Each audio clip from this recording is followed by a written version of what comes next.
మన సిఎంఆర్ జ్యువెలరీలో శ్రావణ స్వర్ణోత్సవం అన్ని రకాల 22 క్యారెట్ హాల్మార్క్ బంగారు ఆభరణాలపై గ్రాముకు 888 రూపాయల వరకు తగ్గింపు. Trainee IPS Uday Krishnareddy bail petition విచారణలో ఆయన తరపు న్యాయవాది ఉప్పరపల్లి కోర్టులో వాదనలు వినిపించారు.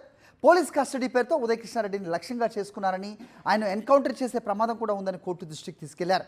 కేసుకు సంబంధించిన పూర్తి సమాచారం ఇప్పటికే దర్యాప్తు అధికారులకు అందించిన నేపథ్యంలో మరోసారి కస్టడీ అవసరం లేదని పేర్కొన్నారు. రాత్రి వేళల్లో జైలు నుంచి కస్టడీకి తీసుకోవటం, అత్తాపూర్ పోలీస్ స్టేషన్కు బదులుగా టాస్క్ ఫోర్స్ ఆఫీస్కు తరలించడం వంటి అంశాలపై కూడా అభ్యంతరం వ్యక్తం చేశారు. బాధితురాలి వివరాలను ఎఫ్ఐఆర్లో ప్రస్తావించడం నుంచి హత్యాయత్నం కేసు నమోదు వరకు పలు అంశాలను ప్రశ్నిస్తూ ఉదయ్ కృష్ణారెడ్డికి బెయిల్ మంజూరు చేయాలని న్యాయవాది కోర్టును కోరారు.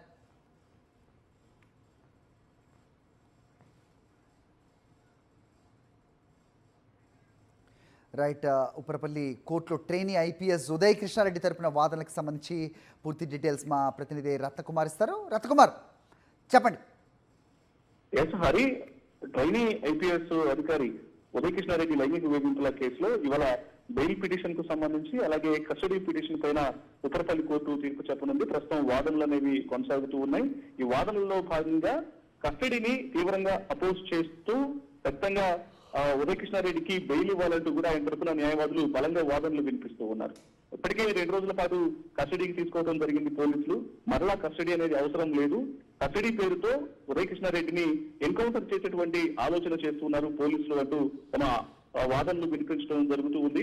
ఉదయ్ కృష్ణారెడ్డిని కస్టడీకి తీసుకోవాల్సినటువంటి అవసరమే లేకపోయినప్పటికీ పోలీసులు కావాల్సినటువంటి పూర్తి సమాచారం ఇప్పటికే ఉదయ్ కృష్ణారెడ్డి ఇచ్చేసినా కూడా మరలా కస్టడీ పేరుతో ఆయనను వేధింపులకు గురి చేసే విధంగానే మరలా కస్టడీకి అడుగుతున్నారు. కాబట్టి దీన్ని ఖండించాలి, ఇమీడియట్ గా ఉదయ్ కృష్ణారెడ్డికి బెయిల్ ఇవ్వాలంటూ కూడా వారు యొక్క వాదనలను వినిపిస్తున్నటువంటి పరిస్థితి కనిపిస్తోంది.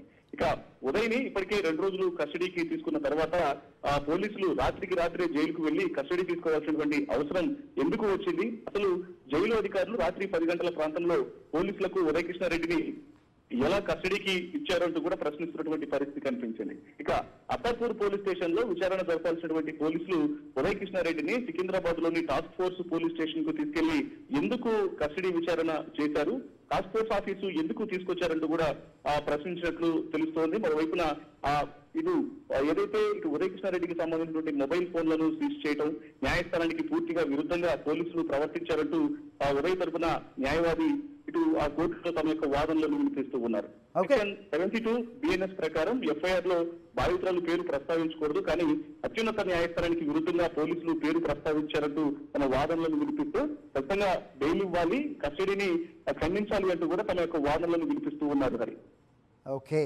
కుమార్. మరిన్ని అప్డేట్స్ కోసం ఛానల్ ను సబ్స్క్రైబ్ చేయండి. నోటిఫికేషన్స్ కోసం బెల్ ఐకాన్ పై క్లిక్ చేయండి.